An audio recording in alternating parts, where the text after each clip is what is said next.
In this video, we will pick up where we left off in the last video, which considered Russia's activities in the gray zone. Here, we will recap our definition of the gray zone and look at how China operates there.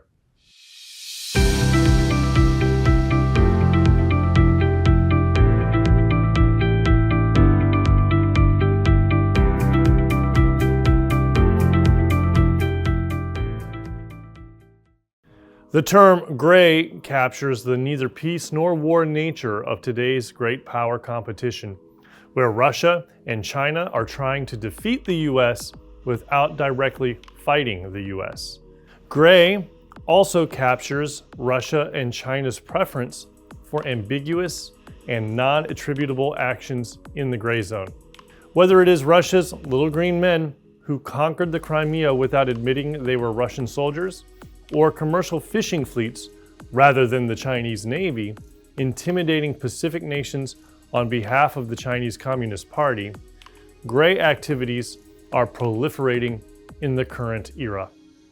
The gray zone is a concept that helps intelligence analysts and military planners because it helps explain the contemporary global operating environment, better than traditional terms like war and peace.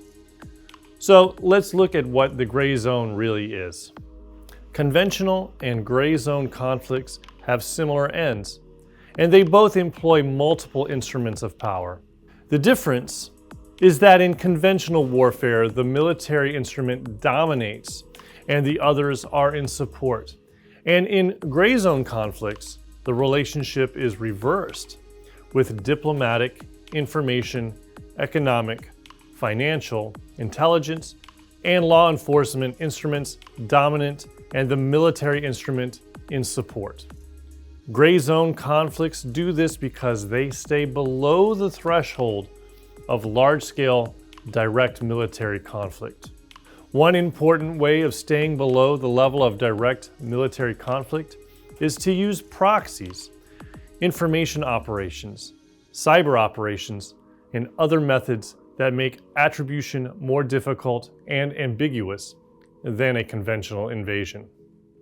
Our working definition for gray zone then is an environment in the greater global competitive space that is short of war, but where tensions may be extremely high and war may be imminent, but not quite yet triggered.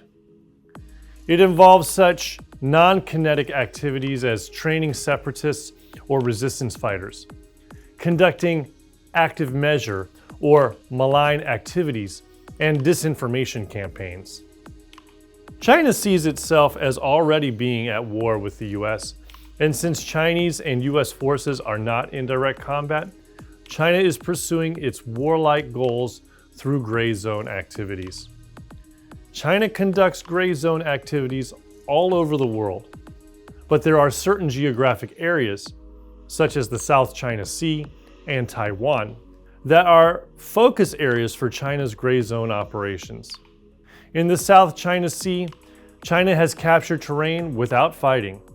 It has been building artificial islands, claiming the territory around the islands as Chinese territorial waters, and deploying forces to occupy the artificial islands and enforce China's territorial claims.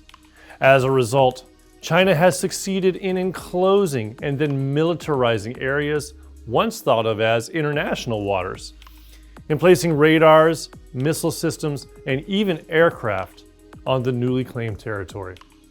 China has stated national goals to enhance its maritime resources and naval capacity, including hundreds of large, steel-hulled fishing boats that also serve in its maritime militia. The fishing fleet is purely civilian and commercial when it suits Beijing, but also part of the maritime militia and under the direct control of the People's Liberation Army and Chinese Communist Party when that suits Beijing. This makes the fishing fleet perfect for activities in the gray zone. China's fishing fleet, which engages in illegal, unregulated, and unreported fishing activities in the South China Sea and beyond, intimidates local fishermen through the size and number of its ships and China's ability to coordinate the large, steel-hulled fishing ships to ram or chase away local fishing boats. However, the fishing fleet does not use cannons or missiles in ways that would invite a U.S. naval response, and thus stays below the level of direct armed conflict and retains plausible deniability for the Chinese government. In Taiwan, China uses cyber attacks, disinformation, bribes, espionage, state-owned enterprises, and other nonviolent tools to pressure Taiwan to accept China's demands. But China also uses its military to harass Taiwan by making frequent flights into Taiwanese airspace and sailing Chinese naval ships into Taiwanese waters to put pressure on Taiwan without engaging in a shooting war. Here again, China is conducting aggressive actions but avoiding the use of lethal force. These are just a few examples of how China is currently using gray zone tactics to wage neither peace nor war on the international community. SOF are particularly well suited to meet this challenge due to SOF's network of international and interagency partners, and SOF's comfort deploying to areas where the U.S. is not at war and where U.S. forces operate under the authority of ambassadors.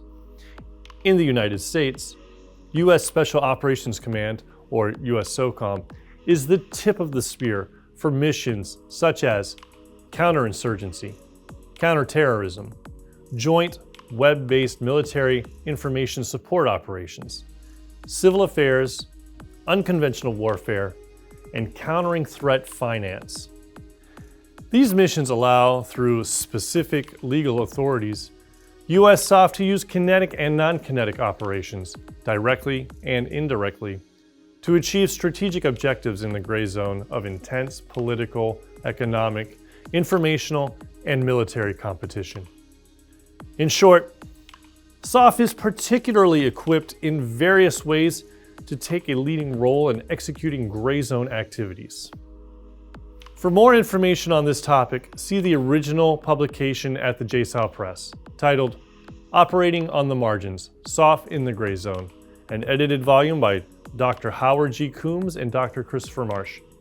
This video was adapted from the introduction to the publication and was written by Dr. Tom Searle and Dr. Chris Marsh. Find the publication at jsou.edu/press. We would like to thank these people for their work on this video. Please like and subscribe to this channel to see more JSOU Snapshots in the future.